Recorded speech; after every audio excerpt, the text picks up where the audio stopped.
तो बच्चों स्वागत करता हूं आपका डेली करंट अफेयर शो में। जो महत्वपूर्ण घटनाक्रम होते हैं उनके बारे में मैं डेली अपडेट कराता हूं आपका। तो जो करंट अफेयर होता है, करंट अफेयर हमने कहा एक तरीका होता है कि रोज अपडेट किया जाए। आप क्या करते हो, 500 1000 करंट अफेयर मैराथन देखते हो लगातार, 1000 कंटेंट आप देखते हो लगातार, याद कुछ नहीं होता आपको, ठीक है। उसके लिए हमने कहा करंट अफेयर का मतलब ही होता है करंट अफेयर को रोज अपडेट किया जाए। रोज का अपडेट करोगे, उसके बाद करंट अफेयर आप कहीं पर भी पढ़ोगे तब जाके करंट अफेयर आपको याद हो पाएगा। आप 1000 500 600 क्वेश्चन इस प्रकार से लगातार देखते हो तो बौछार हो जाती है कंटेंट की, तो आपको याद कुछ नहीं होता, ठीक है। उसके लिए मैंने जो है करंट अफेयर का क्लास जो है मैं रोज लाता हूं, और ये जो आपका रोज का करंट अफेयर होता है उसको अपडेट कराता हूं। और ये मैं करंट अफेयर जो होता है खुद इसको जो है क्रिएट करता हूं। ये जो आप डेली का देखते हैं करंट अफेयर, तो ये मैं खुद अपडेट करता हूं इसको, और ये जो नई खबरें होती है उसी को अपडेट करता हूं। तो इसके लिए मैं रात भर जागता हूं ताकि आपको जो है बेहतर कंटेंट दिया जा सके, ठीक है। तो आइए क्लास को स्टार्ट करते हैं पहले न्यूज के साथ। पहला न्यूज है हमारा, तिब्बत में भूकंप से तबाही, 7.1 तीव्रता वाला भूकंप आया। तो तिब्बत के अंदर भूकंप आया है 7.1 तीव्रता वाला। ये हमारा जो है एकदम जो है ताजा न्यूज है। इसके बाद अगला जो हमारा न्यूज है वो है, इंडोनेशिया बना ब्रिक्स का 10वां पूर्व सदस्य देश। तो इंडोनेशिया जो है ब्रिक्स देशों के समूह में शामिल हो गया है और 10वां पूर्व सदस्य देश बन चुका है। कौन सा? हमारा इंडोनेशिया, ठीक है। अगला है, कनाडा के प्रधानमंत्री ट्रूडो ने इस्तीफा दिया। तो कनाडा के जो प्रधानमंत्री थे उन्होंने इस्तीफा दे दिया है। तो इनकी पार्टी थी जो है लिबरल पार्टी, और लिबरल पार्टी के पद से इन्होंने प्रधानमंत्री के पद से जो है इस्तीफा दे दिया है कनाडा के प्रधानमंत्री ने। अगला हमारा महत्वपूर्ण न्यूज है, माइक्रोसॉफ्ट करेगा एआई के विकास के लिए भारत में $3 बिलियन का निवेश। $3 बिलियन का निवेश करने जा रहा है माइक्रोसॉफ्ट कंपनी। तो माइक्रोसॉफ्ट कंपनी के द्वारा निवेश किया जाएगा कितना? $3 बिलियन। किसके लिए? एआई के विकास के लिए, आर्टिफिशियल इंटेलिजेंस के विकास के लिए, ठीक है। अगला न्यूज है, महत्वपूर्ण न्यूज हमारा, आईआईटी गुवाहाटी के द्वारा कैंसर थेरेपी के लिए पहले इंजेक्टेबल हाइड्रोजेल का विकास किया गया। यह है हाइड्रोजेल, आपका हाइड्रोजन नहीं, हाइड्रोजेल। तो आईआईटी गुवाहाटी के द्वारा पहले आपके इंजेक्टेबल हाइड्रोजेल का विकास किया गया है। ये कैंसर को जो है दूर भगाएगा, कैंसर से थेरेपी करके कैंसर को ये कम करेगा, ठीक है। अगला महत्वपूर्ण न्यूज है, हिमाचल प्रदेश में मिला पल्लास बिजली का साक्ष्य। तो पल्लास जो बिजली का साक्ष्य मिला है, इसको कहा गया पल्लास फोटोग्राफिक बिजली का साक्ष्य। तो पल्लास फोटोग्राफिक बिजली का साक्ष्य कहां मिला है? हिमाचल प्रदेश में। नेक्स्ट न्यूज हमारा, आईआईटी मद्रास ने विकसित किया एशिया की सबसे बड़ी shallow wave basin research facility. तो shallow wave basin research facility किसके द्वारा विकसित किया गया है? आईआईटी मद्रास के द्वारा विकसित किया गया है सैलो बेसिन रिसर्च। अगला महत्वपूर्ण न्यूज है, हिमाचल प्रदेश में मिला पल्लास बिजली, ये हमारा हो गया। तो अगला है, ठीक है, तो जस्टिन ट्रूडो हाल ही में किस देश के प्रधानमंत्री बने हैं? हमारा जो है पहला क्वेश्चन है। तो बताइए कौन सा ये हमारा सही होगा। तो जस्टिन ट्रूडो हाल ही में किस देश के प्रधानमंत्री पद से इस्तीफा दिया है, ठीक है। तो प्रधानमंत्री पद से इस्तीफा देने वाले जो आपके जस्टिन ट्रूडो हैं, ये कहां के प्रधानमंत्री? ये पूछा गया हमसे। उरुग्वे के, ब्राजील के, मैक्सिको के, कनाडा के, कहां के प्रधानमंत्री हैं? तो आप जानते हैं ये कनाडा के प्रधानमंत्री थे जस्टिन ट्रूडो, और हाल ही में इन्होंने इस्तीफा दे दिया है अपने पद से। तो कहां के प्रधानमंत्री थे? कनाडा के, ठीक है। तो जस्टिन ट्रूडो, इनकी पार्टी कौन सी है? जस्टिन ट्रूडो की याद रखिएगा किस पार्टी से संबंध रखते हैं जस्टिन ट्रूडो, जो कनाडा के प्रधानमंत्री थे। और हाल ही में हमने कहा, बहुत दिनों से हमने कहा ये विवाद में चल रहे थे, और हाल ही में ये जो इस्तीफा दे दिए हैं। तो इनकी पार्टी का नाम है लिबरल, ठीक है। तो इनकी जो पार्टी है वो लिबरल पार्टी है, जो कनाडा के आपके प्रधानमंत्री थे, पूर्व प्रधानमंत्री अब कहा जाएगा इनको, तो कनाडा के। अगला क्वेश्चन हमारा, हाल ही में ब्रिक्स का 10वां पूर्व सदस्य देश कौन बन गया है? ब्रिक्स का 10वां पूर्व सदस्य देश कौन बन गया, ये पूछा गया है। तो ब्रिक्स का आप जानते हैं, ये जो ब्रिक्स संगठन है, इसमें पहले प्रारंभ में कितने सदस्य थे, ये पूछा जाता है आपसे। तो आप देखोगे जब इसकी स्थापना हुई थी, तो संस्थापक सदस्यों में 4 देश थे। 4 देश कौन कौन से? इसकी स्थापना हुई थी 2006 में। ब्रिक्स आपका कब बना? 2006 में। और इसमें संस्थापक सदस्यों के रूप में 4 देश थे। एक आपका भारत था,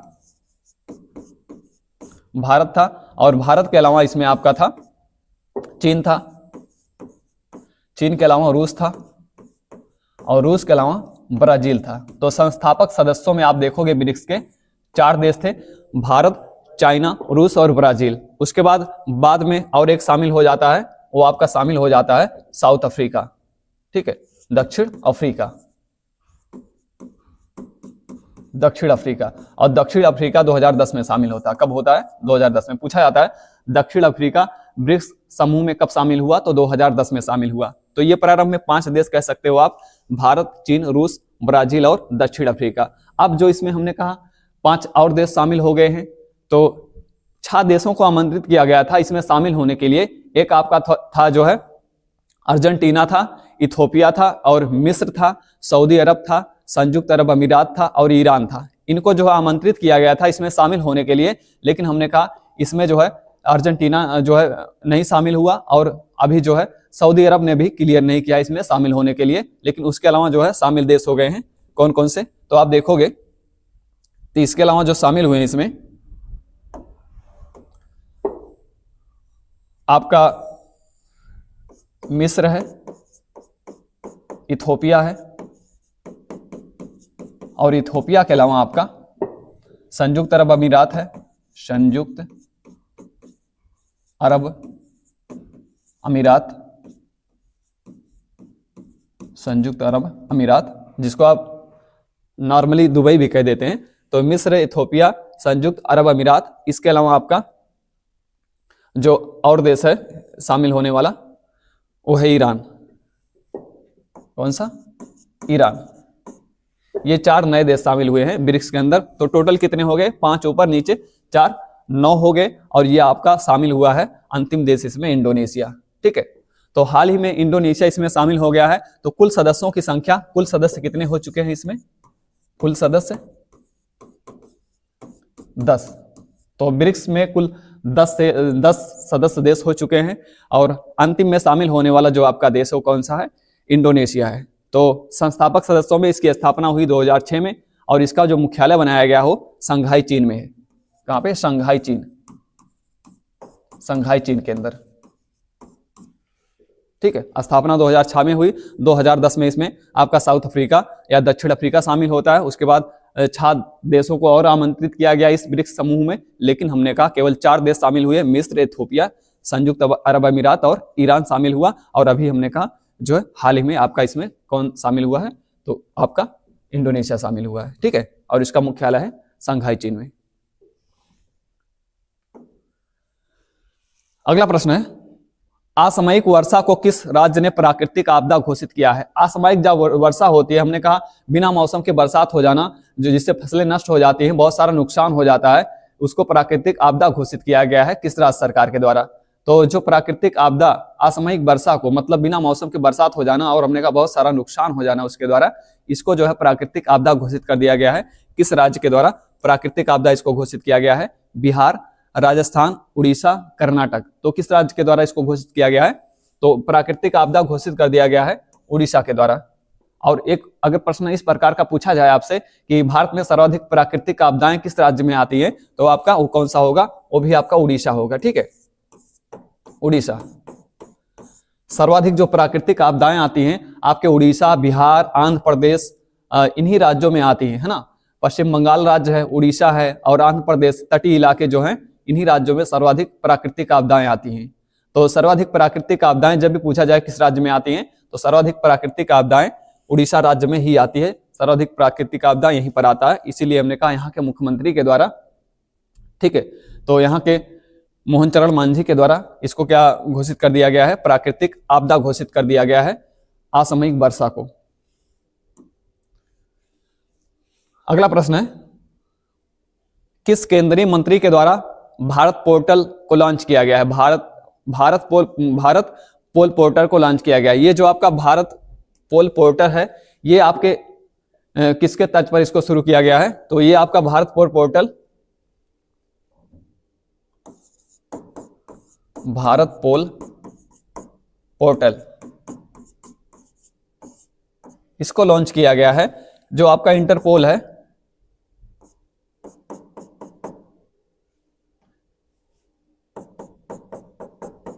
इंटरपोल।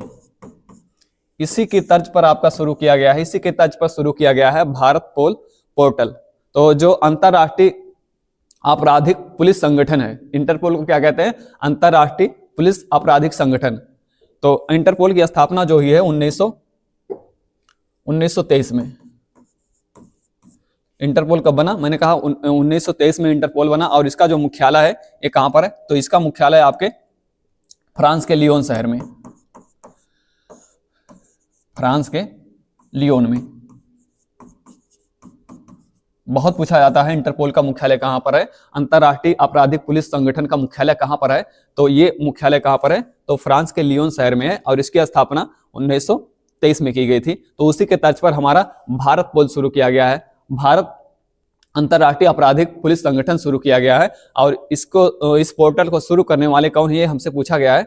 ज्योतिरादित्य सिंधिया, एस जयशंकर, चिराग पासवान, अमित शाह, सारे केंद्रीय मंत्री हैं। तो किस केंद्रीय मंत्री के द्वारा इस भारत पोल पोर्टल का प्रारंभ किया गया, ये पूछा गया हमसे। तो ये शुरू किया गया अमित शाह के द्वारा, ठीक है।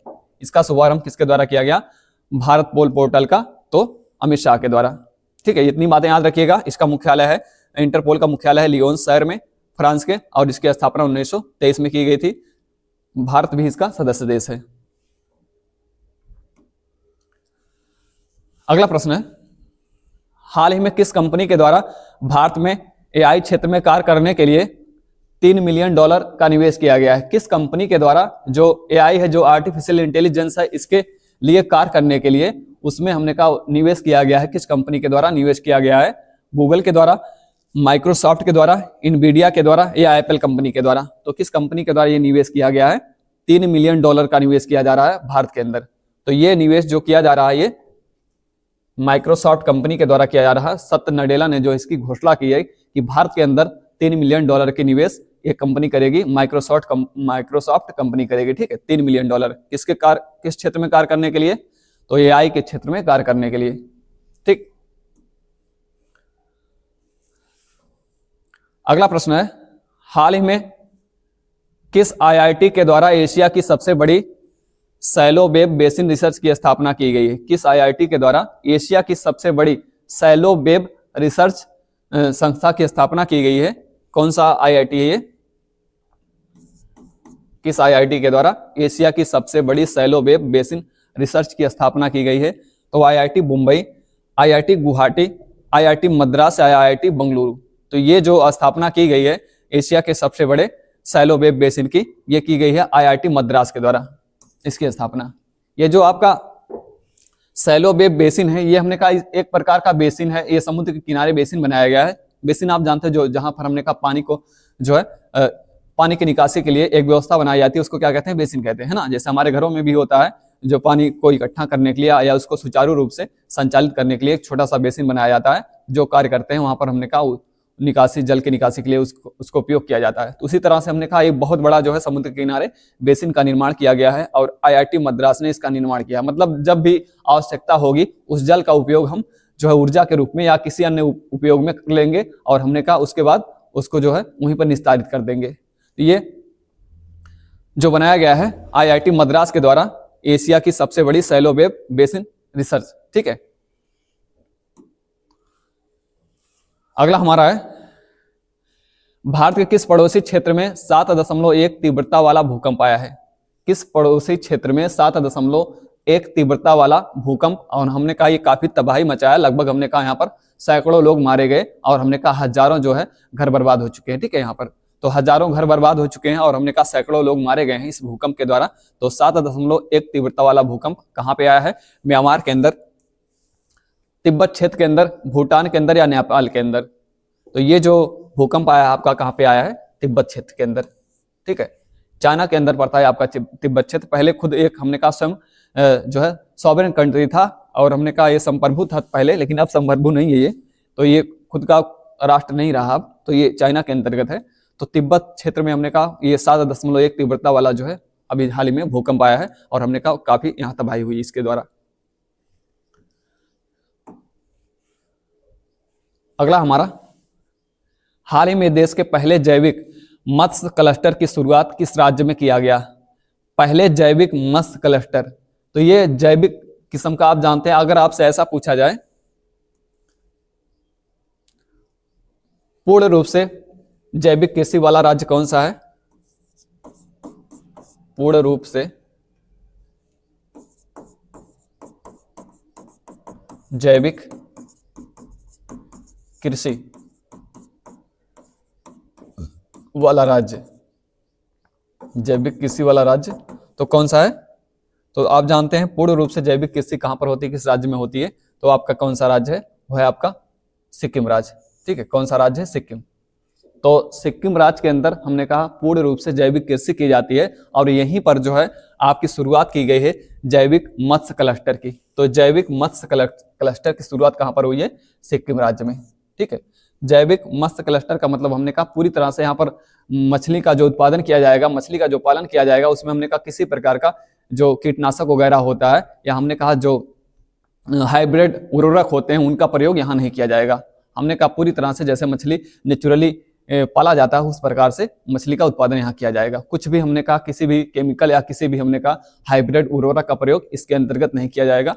ठीक है, तो पहला जैविक कृषि वाला राज्य जब भी पूछा जाए हमारा सिक्किम है और पहला जैविक मत्स्य क्लस्टर की शुरुआत करने वाला भी राज्य कौन सा है? हमारा सिक्किम है। मतलब किसी भी केमिकल का प्रयोग यहाँ पर उत्पादन में नहीं किया जाएगा। अगला प्रश्न है रायथू भरोसा योजना किस राज्य सरकार की शुरुआत की गई? ये जो रायथू भरोसा योजना है किस राज्य सरकार की योजना है? रायथू भरोसा योजना।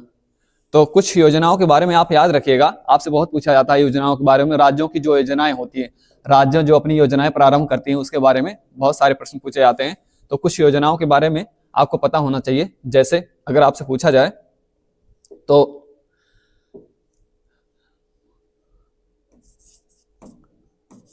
मातृभूमि योजना, मातृभूमि योजना या वन डिस्ट्रिक्ट वन स्पोर्ट योजना, वन डिस्ट्रिक्ट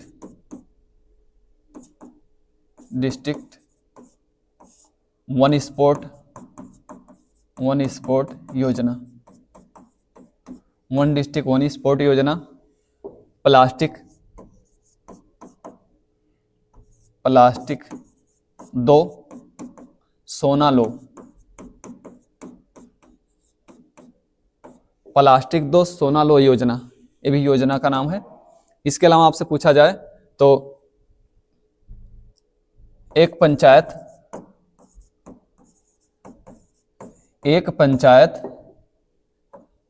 एक खेल मैदान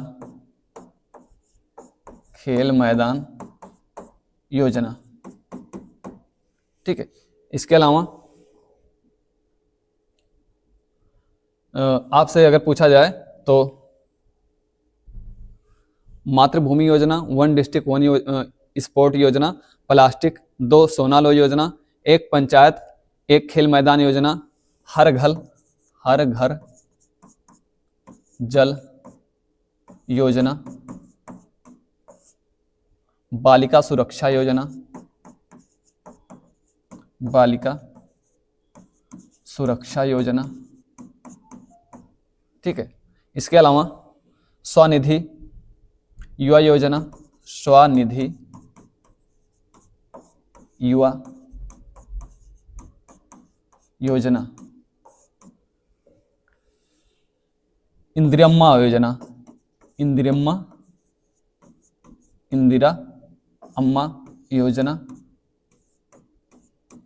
इन सारी योजनाओं के बारे में आपको पता होना चाहिए कि ये सारी योजनाएं किसके द्वारा, हमने कहा किस राज्य सरकार के द्वारा जो है प्रारंभ की गई। ठीक है, अगर आपसे पूछा जाए मातृभूमि योजना तो ये कौन सा बरस आ गया, मातृभूमि योजना तो ये उत्तर प्रदेश सरकार के द्वारा ये योजना प्रारंभ की गई है। कौन सी? मातृभूमि योजना। वन डिस्ट्रिक्ट वन स्पोर्ट योजना ये भी उत्तर प्रदेश सरकार की है, उत्तर प्रदेश सरकार की। बाकी प्लास्टिक दो सोना लो योजना, ये जो आपकी योजना प्लास्टिक दो सोना लो योजना ये आपके हिमाचल प्रदेश की है। ठीक, उसके बाद एक पंचायत एक खेल मैदान ये जो है केरल की योजना है, और हर घर जल योजना बिहार की योजना है, बिहार सरकार की योजना है। और बालिका सुरक्षा योजना, ये भी बिहार सरकार की योजना है, बालिका सुरक्षा योजना। इसके अलावा स्वनिधि योजना, स्वनिधि योजना जो है, स्वनिधि युवा योजना, स्वनिधि युवा योजना ये कर्नाटक राज्य की है, कर्नाटक सरकार की है स्वनिधि युवा योजना। और इंदिरा अम्मा योजना ये आपके जो है आंध्र प्रदेश, आंध्र प्रदेश, ठीक है, इंदिरा अम्मा योजना। तो जब भी पूछा जाए इन सारी योजनाओं के बारे में तो आपको पता होना चाहिए ये सारी योजनाएं इस प्रकार से हमने कहा संचालित होती हैं, ठीक है। इसके बाद मैंने कहा कौन सा ऑप्शन सही होगा आपका, रायथू भरोसा योजना। तो ये जो रायथू भरोसा योजना है किस राज्य सरकार की योजना है, आंध्र प्रदेश सरकार की योजना है, रायथू भरोसा योजना। आपसे पूछा जाए उसके बाद रक्षक योजना, रक्षक योजना जो है ये पंजाब और चंडीगढ़ सरकार के, हरियाणा सरकार के अंतर्गत आती है रक्षक योजना, उनकी योजना है किसकी, तो दिल्ली सरकार और पंजाब सरकार की योजना कौन सी है, रक्षक योजना। उसके अलावा आप देखोगे तो बालिका जो समृद्धि योजना है, बालिका समृद्धि योजना गुजरात सरकार की योजना है। उसके अलावा बहुत सारी योजनाएं हैं, ठीक है।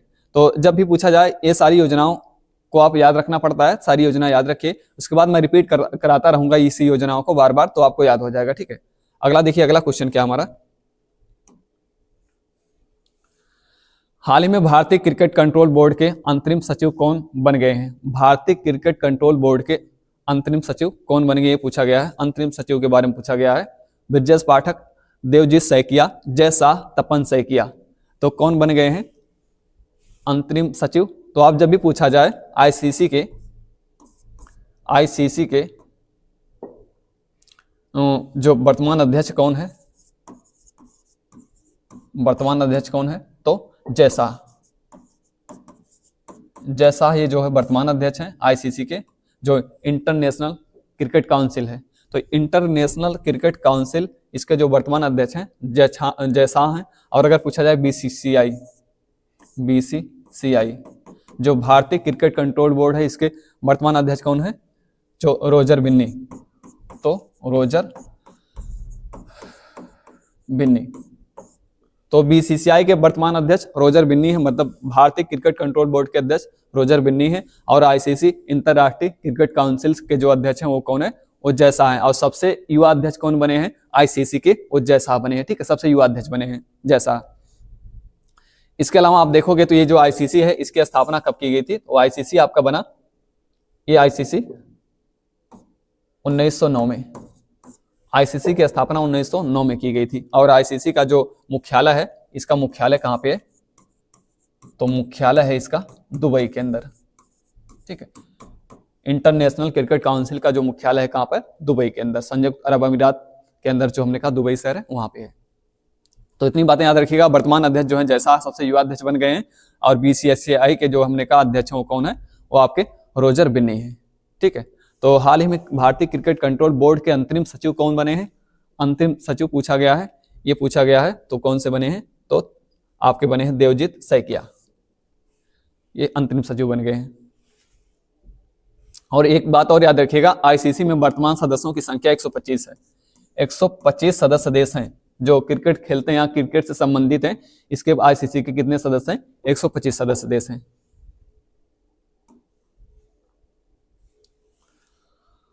किस दक्षिण अमेरिका देश में बढ़ती अशांति के कारण आपातकालीन की घोषणा की गई, तो किस दक्षिण अमेरिका के महाद्वीप के अंदर एक देश में हमने कहा कौन, क्या घोषित किया गया है, आपातकाल की घोषणा की गई है।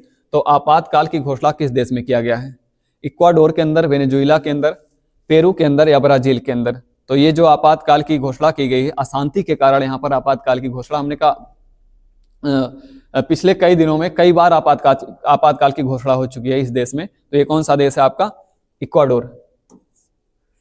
कई बार हमने कहा आपातकालीन स्थितियां पैदा हुई यहाँ पर, और उसके लिए आपातकाल की 60 दिनों की आपातकाल की घोषणा की गई। कितने, 60 दिनों की, 60 दिनों की आपातकाल की घोषणा की गई है इक्वाडोर में।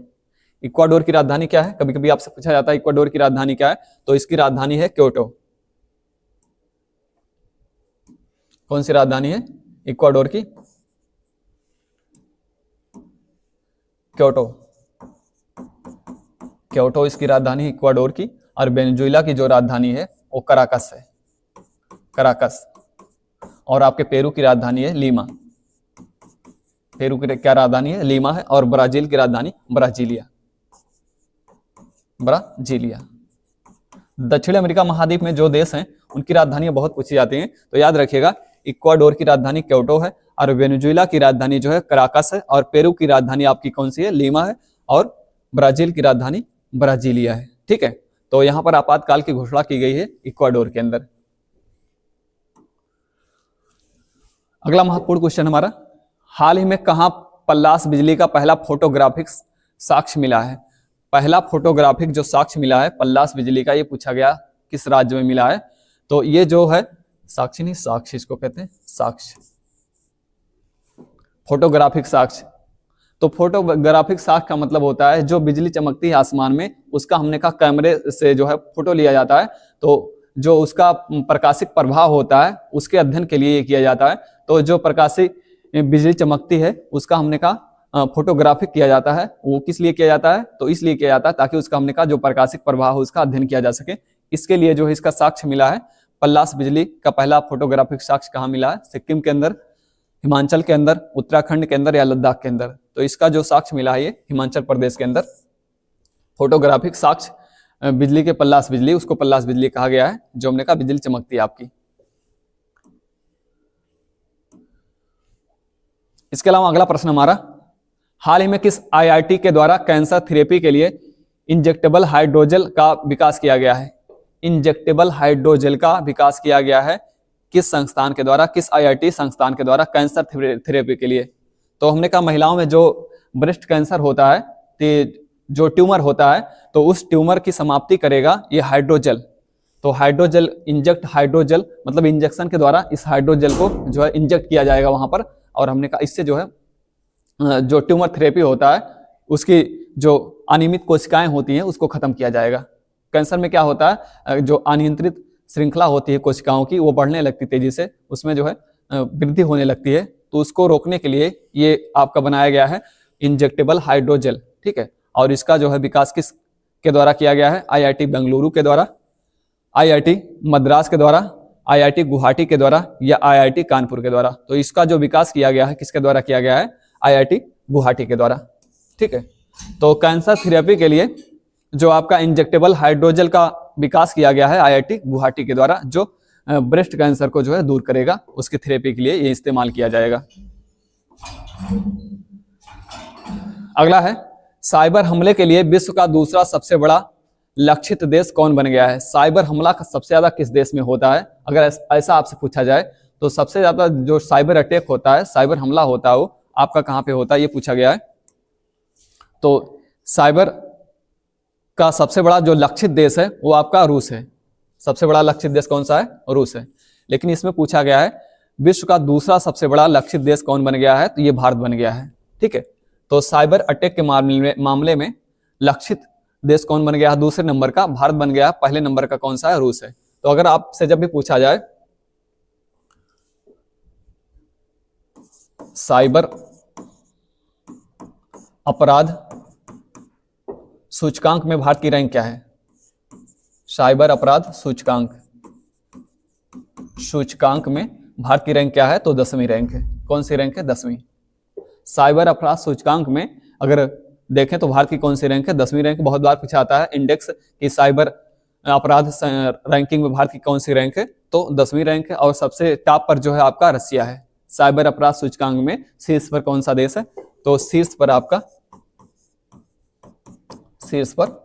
रूस है साइबर अपराध में। ठीक है, साइबर अपराध।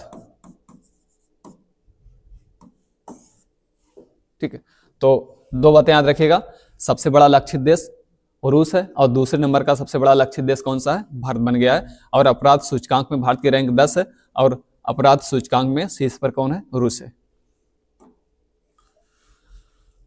अगला प्रश्न है, 38वें राष्ट्रीय खेलों के लिए मसाल का नाम क्या है? तो जो 38वां राष्ट्रीय खेल हमारा आयोजन किया जा रहा है, कहां पे किया जा रहा है? उत्तराखंड के अंदर।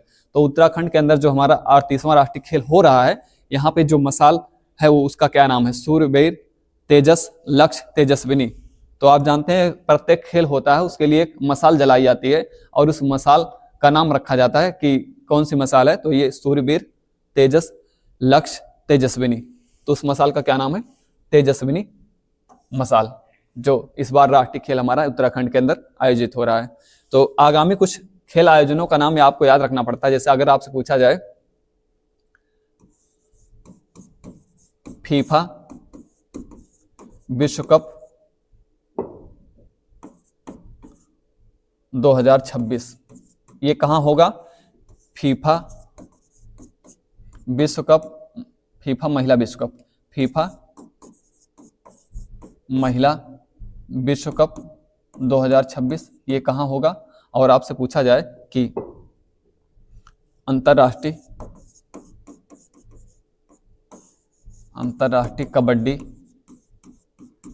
कबड्डी विश्व कप, कबड्डी विश्व कप ये कहाँ पर हो रहा है? और अंतर्राष्ट्रीय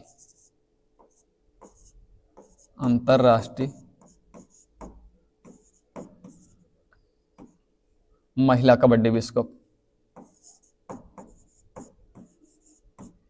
महिला कबड्डी विश्व कप, अंतर्राष्ट्रीय खो खो, अंतर्राष्ट्रीय खो खो विश्व कप, ये कहाँ हो रहा है? और आपसे पूछा जाए अगला ओलंपिक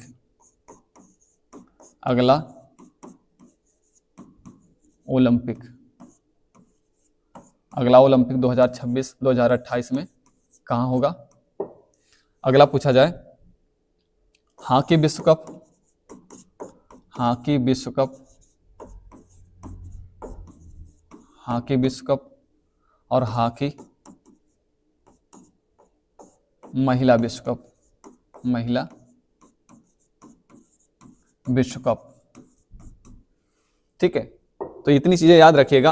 अगर आपसे पूछा जाए कि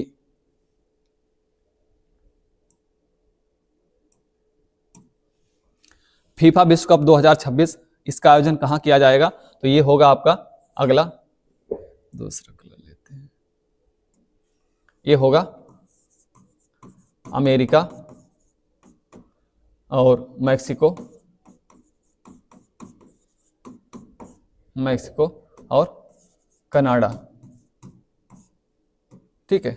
तीनों देश मिलकर हमने कहा अगला जो है फीफा विश्व कप का आयोजन कर रहे हैं। उसके बाद फीफा महिला विश्व कप, तो फीफा महिला विश्व कप ये होने वाला है 2026 में ब्राजील में, ब्राजील में इसका आयोजन किया जाएगा। उसके बाद अंतर्राष्ट्रीय कबड्डी विश्व कप ये होने वाला है बिहार के अंदर, सॉरी इंग्लैंड के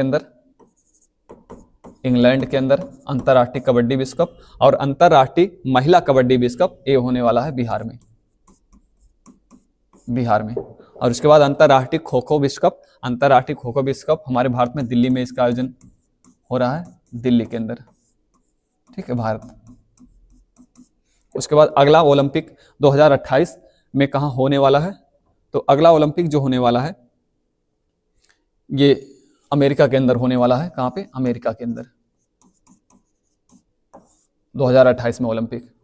और हॉकी विश्व कप, ये जो हॉकी विश्व कप है ये होने वाला है बेल्जियम और नीदरलैंड में, बेल्जियम और नीदरलैंड। और हॉकी महिला विश्व कप ये जो होने वाला है ये भी बेल्जियम और नीदरलैंड में होने वाला है, ठीक है। तो जब भी हमने कहा आयोजन पूछे जाएं कि अगला आयोजन कहाँ होगा, तो इतनी सारी चीजें याद रखिएगा कि कौन सा कहाँ पर होने वाला है। इसके अतिरिक्त देखोगे अगर कुछ चीजें और पूछी जा सकती हैं आपसे, जैसे अगर पूछा जाए राष्ट्रमंडल अगला कहाँ होगा, 2026 में राष्ट्रमंडल होने वाला है, तो राष्ट्रमंडल का अगला गेम कहाँ होने वाला है। इसके अलावा पूछा जाए आईसीसी विश्व कप कहाँ होगा, आईसीसी T20 विश्व कप कहाँ होगा, ये सारे पूर्व के आयोजन हमने कहा पूछे जा सकते हैं आपसे, जो आगामी है, पूर्व के नहीं, जो आगामी है। तो अगर आपसे पूछा जाए कि आईसीसी विश्व कप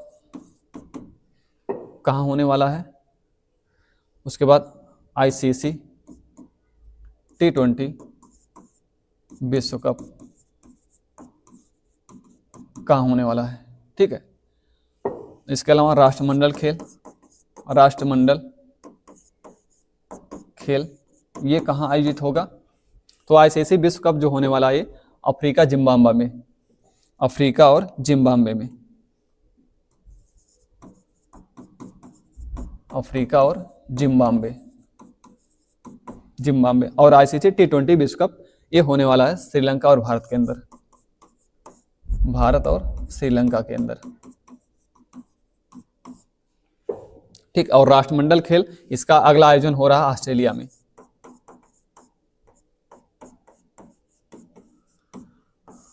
ऑस्ट्रेलिया के अंदर। ठीक है, तो जब भी आगामी आयोजन पूछे जाएं, राष्ट्रमंडल खेल कहाँ होगा या ओलंपिक गेम कहाँ होगा, आईसीसी T20 वर्ल्ड कप कहाँ होगा, आईसीसी जो है वर्ल्ड कप कहाँ होगा, फीफा कहाँ होगा और फीफा महिला वर्ल्ड कप कहाँ होगा, हॉकी विश्व कप कहाँ होगा, हॉकी महिला विश्व कप कहाँ होगा, ये सारी चीजें आपको याद होनी चाहिए। ठीक है, तो इस बार हमने कहा 38वां जो राष्ट्रीय खेल का आयोजन किया जा रहा है, इसका मसाल क्या है, इस मसाल का नाम क्या है, तेजस्विनी है। चलिए अगला प्रश्न हमारा।